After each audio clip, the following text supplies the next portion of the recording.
நீதிமொழிகள் 1ஆம் அதிகாரம் 11ஆம் வசனம் முதல் 20ஆம் வசனம் வரை. எங்களோடே வா, இரத்தம் சிந்தும்படி நாம் பதிவிருந்து குற்றமற்றிருக்கிறவர்களை முகாந்திரமின்றி பிடிக்கும்படி ஒளிந்திருப்போம். பாதாளம் விழுங்குவது போல் நாம் அவர்களை உயிரோடே விழுங்குவோம். குழியில் இறங்குகிறவர்கள் விழுங்கப்படுவது போல் அவர்களை முழுமையும் விழுங்குவோம். விலையுயர்ந்த சகலவித பொருட்களையும் கண்டடைவோம். கொள்ளை பொருளினால் நம்முடைய வீடுகளை நிரப்புவோம்.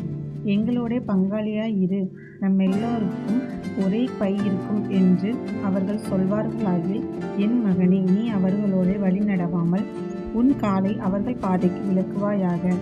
அவர்கள் கால்கள் தீங்கு செய்ய ஓடி இரத்தம் சிந்த தீவிரிக்கிறது. எவ்வகையான பட்சியானாலும் சரி, அதன் கண்களுக்கு முன்பாக வலையை விரிப்பது விருதா. இவர்களோ தங்கள் இரத்தத்திற்கே பதிவிருக்கிறார்கள், தங்கள் பிராணனுக்கே ஒளி வைத்திருக்கிறார்கள். பொருளாசையுள்ள எல்லாருடைய வழியும் இதுவே, இது தன்னையுடையவர்களின் உயிரை வாங்கும்.